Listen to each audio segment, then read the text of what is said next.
నల్గొండ, ఖమ్మం, వరంగల్ పట్టభద్రుల ఎమ్మెల్సీ ఉప ఎన్నికల్లో కాంగ్రెస్ విజయం సాధించింది. ఆ పార్టీ అభ్యర్థిగా పోటీ చేసిన తీన్మార్ మల్లన్న అలియాస్ చింతపండు నవీన్ బీఆర్ఎస్ అభ్యర్థి రాకేష్ రెడ్డిపై గెలిచారు. రెండవ ప్రాధాన్యత ఓట్ల లెక్కింపు తర్వాత అధికారులు విజయాన్ని ధృవీకరించారు. గతంలో ఇక్కడ బీఆర్ఎస్ గెలిచిన సంగతి తెలిసిందే.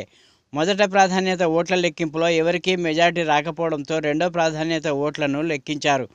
చివరగా బీఆర్ఎస్ అభ్యర్థి రాకేష్ రెడ్డి ఎలిమినేషన్తో మల్లన్న విజయం దక్కించుకున్నారు. మేధావులు ఎప్పుడు అండగా ఉండరు అనేటువంటి ఒక అపవాదును గత కొంతకాలంగా ఉండే, కానీ ఇవాళ అటు మెదకు, కరీంనగర్, ఆదిలాబాద్, నిజామాబాద్ ఎమ్మెల్సీ తీసుకున్నా, ఇవాళ ఇక్కడ వరంగల్, నల్గొండ, ఖమ్మం పట్టభద్రుల ఎమ్మెల్సీ తీసుకున్నా మేధావి వర్గం సంపూర్ణంగా ఇవాళ కాంగ్రెస్ పార్టీ పక్షాన నిలబడ్డదని చెప్పడానికి ఇది సజీవ సాక్ష్యం, ఈ ఫలితం అని చెప్పి తెలియజేస్తా ఉన్నాం.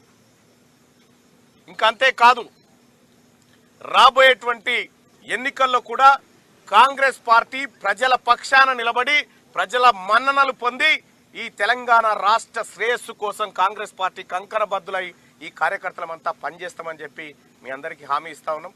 ప్రజలకు ఏ హామీలైతే మేము ఇవ్వగలిగినామో సాధ్యమైనటువంటి ప్రతి హామీని కూడా నెరవేర్చడం కోసమే కాంగ్రెస్ పార్టీ ముందుకు పోతుంది.